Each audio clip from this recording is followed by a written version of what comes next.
Hey guys, welcome to the second defensive Overwatch hero character guide. This time we're going to be doing Hanzo, a personal favourite of mine. Probably my favourite character in the entire game. I really love playing him, he's a lot of fun to play. So, first off, he has a bow. So the further you pull this back, the more damage it does. And as a fully pulled back bow, it'll do a 125 damage body hit and a 250 damage headshot.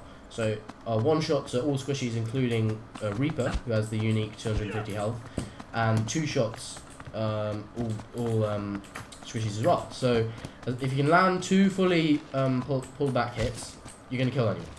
And so it makes him a very unique character, because if you can get these accurate headshots, and as many people are skilled enough to do it, then you can down a lot of people very quickly and not really have to worry about going down. So yeah, he's a lot of fun to play. Next thing we've got to talk about, it's very important, is his wall climbing ability. So it's a passive ability. You go up to a wall, you look at it, and you press space, and it will climb up for a certain distance.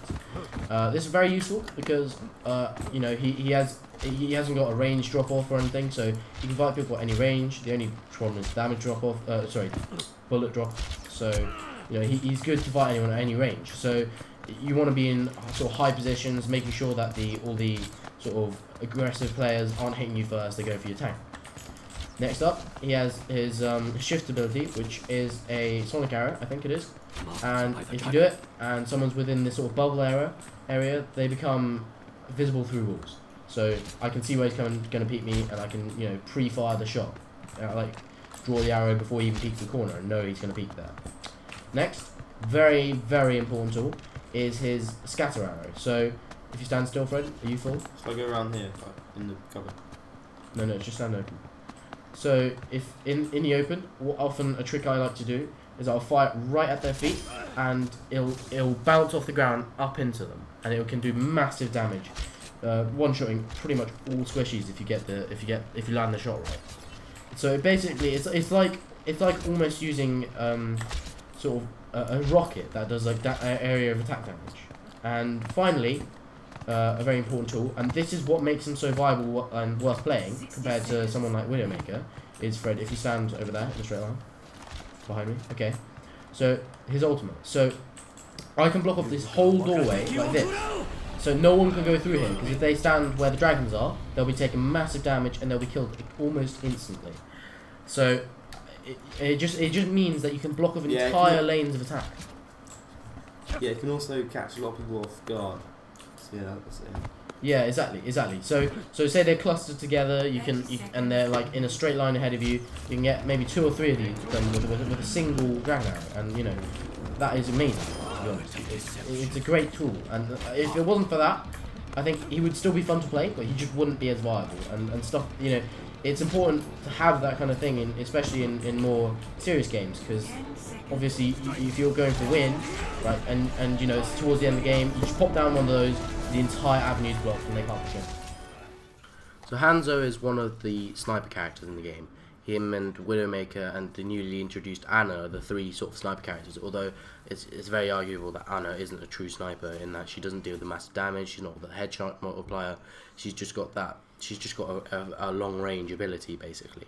So in my opinion, Hanzo is the better of the 2 snipers. I know this isn't an agreed upon statement. A lot of the professional players in the game will use a Widowmaker, but they have very sick aim. I mean, they are professional, at this game. And to the average Joe, a Hanzo is very good. It's better than Widowmaker because the abilities he has with him are also very good. So, for instance, he has that wall climb, whereas the Widowmaker has this shift click that is a grappling hook, but it has a 12-second reload, and whereas a Hanzo can climb any wall anytime he wants to. Obviously, there's a height limit, which I guess Widowmaker does technically have, although it's a further limit, and obviously she doesn't have to use it to climb things, but that is the main purpose of it anyway. Also, Hanzo has that E, and you've got that spread arrow, and if you can get that underneath someone, you can one-shot them. Sorry for that. But if you can get that underneath someone, you can one-shot them, because that spread does huge damage if you're landing all the hits. So if you can get that either behind a wall, so there's like a Reinhardt behind a shield, you can angle it right, maybe you can get him a lot of damage with it. You won't one-shot him, but you'll do a lot of damage. Admittedly, his shots do less damage than a Widowmaker. I think it's something like 125 per body shot, which I think is similar to Widowmaker's, but the headshot is only 275, and you know a Widowmaker can technically two-shot a tank, whereas a Hanzo can't. But at the same time, the Widowmaker sacrifices a lot for what she has. I mean, she has better close range than the Hanzo, which is a trade-off that she benefits from. But if you look at her ultimate isn't actually that useful in the actual game. I mean, it's a wall hack. It's good for, I mean, spotting a push, but her actual part in preventing the push is often hindered. And you know, you might be able to tell where they're pushing from, but if they've got a Reinhardt there, then what is the Widowmaker even going to do against that? Whereas a Hanzo, his ultimate is insane. It's an area denial basically, and it kills people very quickly if they're caught off guard. Often, you know, nowadays, earlier in the game, it was probably easier to land a Hanzo ultimate and get a lot of kills with it. And although you still can do that now, you definitely still can land a good ultimate, but it is very difficult because, you know, it's a very expected thing. Everyone looks out for it now, and they hear the audio cue. You might be able to get one kill, and then, you know, everyone else is scattered away. But let's say you're near the end of the game, it's a clutch situation. I think a lot of people overuse the Hanzo ultimate. Like, you know, you've just wiped their whole team and you just fire it into their spawn. I mean, that's a dumb way to play it. That's a dumb way to play it. I've got to say it. You know, what if you're at the end of the game? They're pushing the payload the last extra mile. What if you fire it onto that then? They're dispersed. Your team has time to respawn if that's the issue. Your team has time to get there. You know, you can set up a bit more, and then you've got a solid defense that you can maybe actually win with. Because this Hanzo is another character, much like McCree, that is, you know, it's a very skill-based character. You got to land hits. There's a very much a skill aspect to it. You know, it has a bullet speed. It's not like a Widowmaker where you're hitting them and it's an insta hit. You know, there's a lot of possibility for you to miss. They might move another way, but often you got to look past that. And if you're skilled enough to do it, if you play a Hanzo, you got that E ability, wipes out a squishy. You got that shift ability, which is also the wall hack. So even Hanzo gets the wall hack, except it has a lower reload time. Admittedly, it's not a full map one, but if you put it down, you know, a corridor, you can make sure they're not coming through the corridor, and you can prevent that anyway. So I think you're trading off a lot to pick a Widowmaker. You might get a bit more close range, but you shouldn't have to even rely on that really, and it's not even that good at a close range. The trip mine, it's not even a high damaging object. You know, her shift click, it's a long reload time. Her ultimate, it's helpful but not good enough, considering that Hanzo has a similar thing that isn't as long. You know, Hanzo, for me, you can also get those arrows out straight away. Bam, bam, bam. You're getting arrows out every second.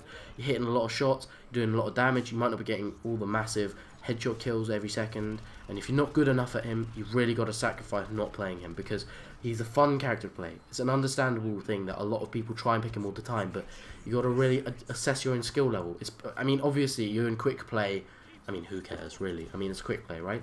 But if you want to win, if it's your intention to win games, you really got to be careful, because you're sacrificing a lot for him. And, you know, as I said before, his ultimate is a great thing, it's a great asset to the team. I mean, even if he's not putting down numbers, he's putting area denial. Much like a D.Va has an area denial.